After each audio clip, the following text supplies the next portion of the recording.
o que dizer realmente nessa mesa.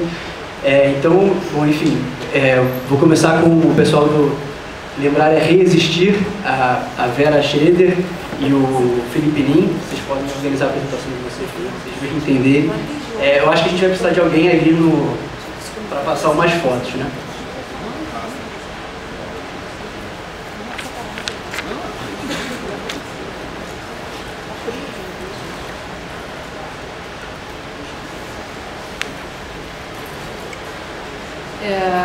Bom dia. Queria também iniciar agradecendo muito ao convite. A gente tinha pensado inicialmente em vir só uma pessoa do coletivo para falar aqui, mas achamos que seria mais, talvez até mais coerente que o coletivo fosse representado por um coletivo.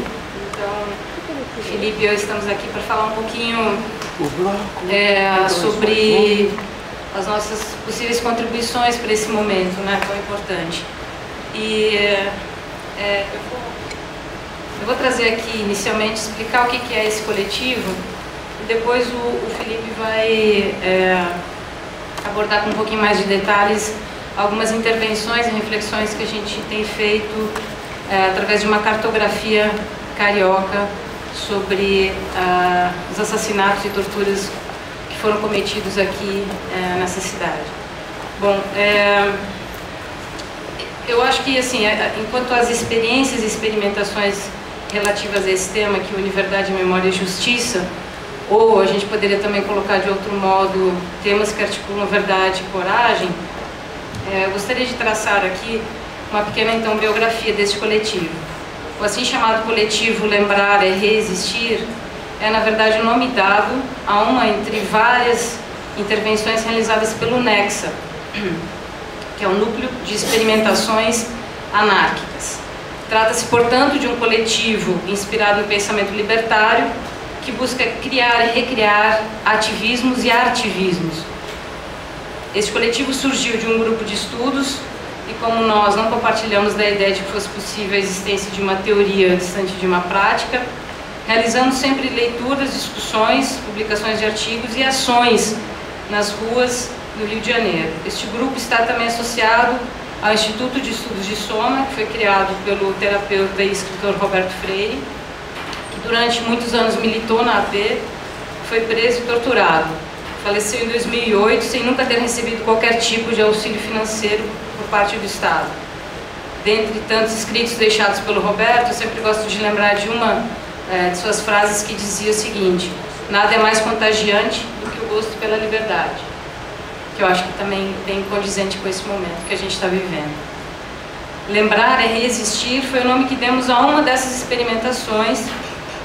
Outra, para citar alguns exemplos, relacionou o erotismo à igreja, outra abordou as implicações da política de choque de ordem, outra promoveu uma performance nas portas do clube militar. Durante o ano 2011, realizamos uma série de encontros para discussão de temas instigantes e muitas vezes polêmicos.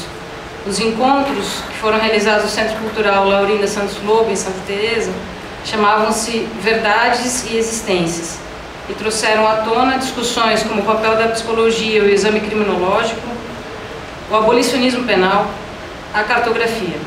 Num desses encontros, debatemos este momento histórico, essa possibilidade real de finalmente avançarmos com relação ao resgate da memória e dos registros do período da ditadura civil-militar.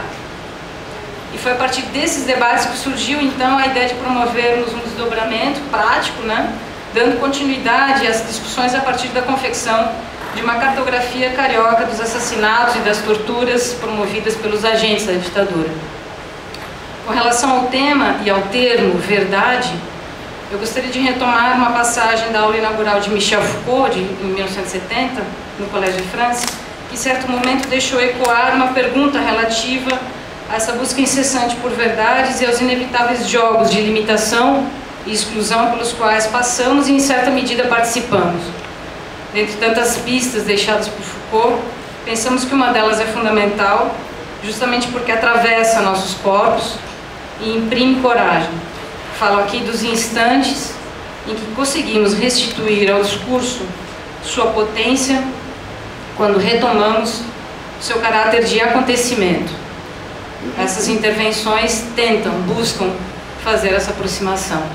Passo aqui então a palavra ao Felipe, que vai falar um pouquinho sobre esse desdobramento então.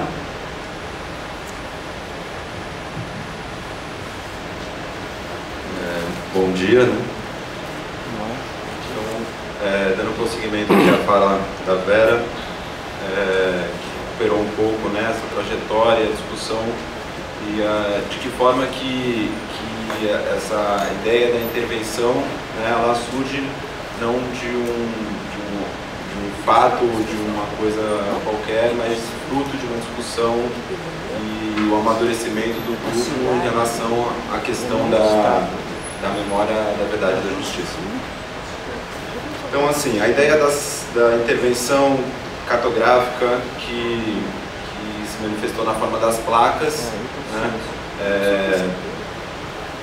partiu, em parte, por uma proximidade afetiva minha também. Então, eu moro próximo à casa onde meu tio foi preso e foi visto pela última vez. Raul Amaro foi torturado e assassinado em 71.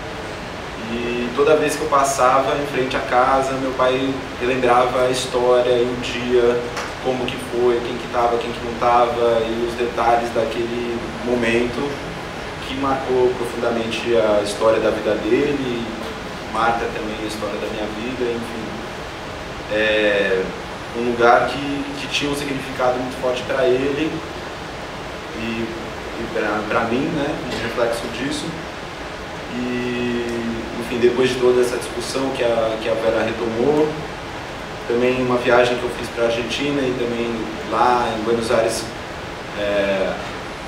a rua, os espaços são muito demarcados por essa história, as pessoas procuraram demarcar também a rua com os acontecimentos da ditadura lá. Então veio a ideia da gente fazer essa intervenção cartográfica na cidade, colocando placas nos lugares onde as pessoas foram presas, foram assassinadas ou vistas pela última vez. Então a gente tem como referência a publicação da Secretaria Especial de Direitos Humanos, o dossiê Direito à Memória e à Verdade, em que através dos casos ali relatados a gente foi demarcando as ruas e os endereços onde eles aconteceram, e a partir daí fomos confeccionando umas placas e, enfim, fazendo essa intervenção. Eu trouxe aqui uma placa para vocês verem, né? Jorge Leal Gonçalves.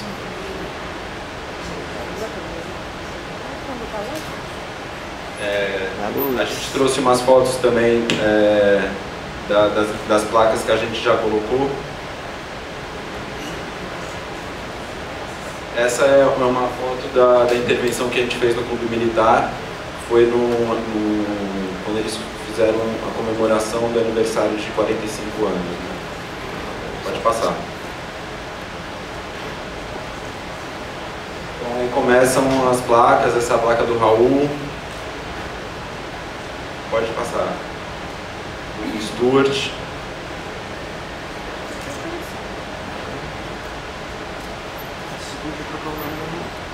Pode ir passando.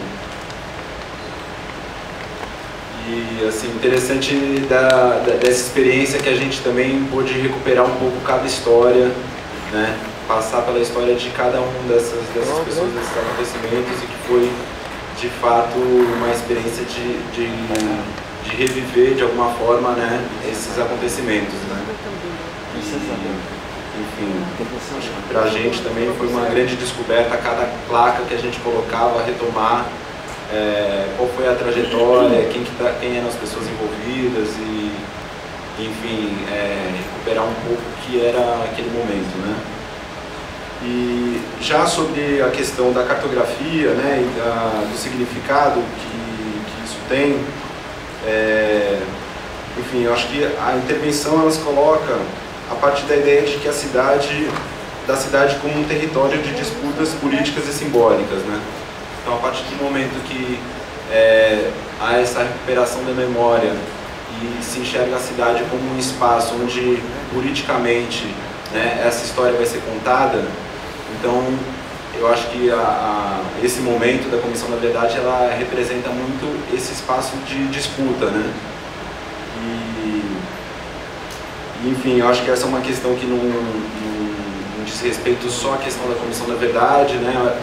Eu pessoalmente estou envolvido com a questão da região portuária do Rio, onde também isso é uma questão muito presente, né? De que forma lidar com os espaços de memória da escravidão, por exemplo. E a gente vê como que, mesmo nos momentos em que essa história é recuperada, de que forma que ela é recuperada, qual é o significado que está sendo dado para esses espaços, né? E aí entra uma questão que eu acho que fica colocada entre o significado do espaço do museu e da patrimonialização da história, com um aspecto dessa memória como algo crítico e vivo, né? Então, eu acho que existe um risco ao se criar um memorial em torno dessa memória, por exemplo, da ditadura, de se esvaziar o seu conteúdo crítico, né?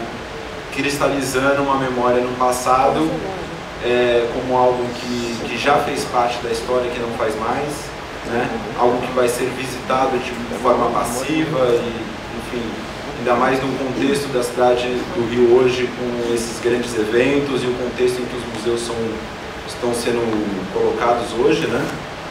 E eu acho que, no sentido da memória que se quer trazer sobre esse período, eu acho que isso pode representar algum risco.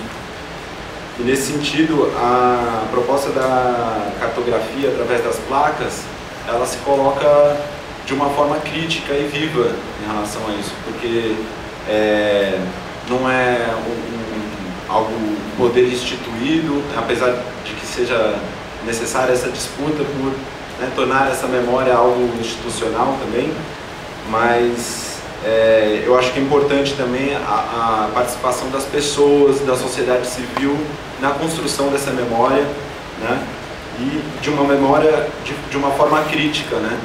Então, ao trazer ressignificar os lugares através dessas placas, a gente traz a memória da ditadura e da repressão e do medo, né, e da perseguição política, que não estava restrita aos espaços, aos lugares de tortura, né, ao doicode ou ao DOPS. Quer dizer, a repressão e toda a memória da ditadura, ela não está unicamente vinculada a esses lugares, né? Ela estava na cidade como um todo, no medo e na repressão que acontecia na cidade, no medo das pessoas terem sua casa de repente invadida, né? Então, eu acho que através das placas e da recuperação da memória desses acontecimentos e isso inserido dentro da cidade, de forma que as pessoas vão se deparar com aquela história, né? E se surpreender e descobrir. Eu acho que é uma forma da gente trazer essa memória de uma forma crítica. E, enfim, acho que vale lembrar também que as placas a gente está fazendo através da venda de algumas camisas, que eu vou mostrar aqui. E a gente, através das camisas, a gente está financiando a confecção das placas e ampliando a divulgação desse momento, né, da Comissão da Verdade. E a gente está aí com as camisas para quem estiver interessado depois procurar a gente no nosso Fama.